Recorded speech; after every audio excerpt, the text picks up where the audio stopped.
এই মস্তিষ্ক রয়েছে না, এই মস্তিষ্কর দাম গবেষকরা জানাচ্ছে, যদি বিজ্ঞানীরা জানাচ্ছে, যদি বানানো যেত তাহলে 5,000 কোটি টাকা লাগতো এই মস্তিষ্ক বানাতে। তো এত সুন্দর হতো না। এই মস্তিষ্ক চালাতে যে বিদ্যুৎ লাগে, এটাকে 2,000 কোটি কিলো ওয়াট বিদ্যুৎ লাগে।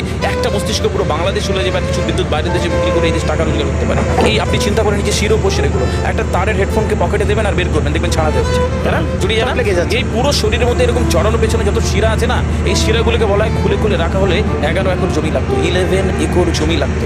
কেনই মাছিন আমাদের মধ্যে কি রয়েছে, পুরো শরীরে 650টা মাংসপেশি রয়েছে, যা ইনস্ট্রাকশন দেবেন তাই করবে। আজকে একবার ভেবে না কাল একটা বাইক কিনবেন, হন্ডা কিনবেন, আপনি বাইরে বেরোবেন দেখবেন সব বাইকের দিকে নজর যাবে, এই বাইকটা ভালো, এটা সুন্দর, মাইলেজ ভালো, কোনটা ভালো, কি দেখবো। যতক্ষণ না কিনবেন মস্তিষ্ক আপনাকে ছাড়বে না, ও চিন্তা করতে থাকবে। ঠিক সেরকম একটা কমেন্ট যখন দিয়ে দেবেন, এই মস্তিষ্ক আপনাকে ওই কাজে এগিয়ে নিয়ে যাবে। পৃথিবীতে মানুষ না বেসিক নিডসগুলো ফ্রি পেয়ে গেছে। ভাবুন তো একবার, পৃথিবীর সবচেয়ে লাক্সারিয়াস ড্রিঙ্কের নাম জানেন? পৃথিবীর সবচেয়ে লাক্সারিয়াস ড্রিঙ্কের নাম হচ্ছে পানি। পানি, জল। জল যদি 5,000 টাকা লিটার কিনতে